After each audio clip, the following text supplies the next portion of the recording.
Sir ఈ question గమనించండి, మన ఎలక్ట్రికల్ ఎగ్జామ్స్ లో చాలా ఇంపార్టెంట్ మోడల్. ఇందులో కరెంట్ కనుక్కోమని చెప్పాడు. సో బ్యాటరీ నుంచి వచ్చే కరెంట్ కనుక్కోమన్నప్పుడు సర్క్యూట్ ని జాగ్రత్తగా గమనిస్తే కొంచెం కాంప్లెక్స్ గా ఉంది.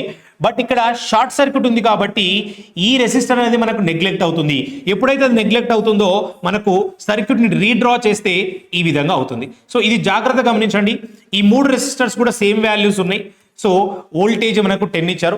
బట్ ఈ 3 రెసిస్టర్స్ లో ఈ 2 రెసిస్టర్ సిరీస్ లో ఉన్నాయి అండ్ ఇది ప్యారలల్ లో ఉంది కాబట్టి ఇది 10 అవుతుంది.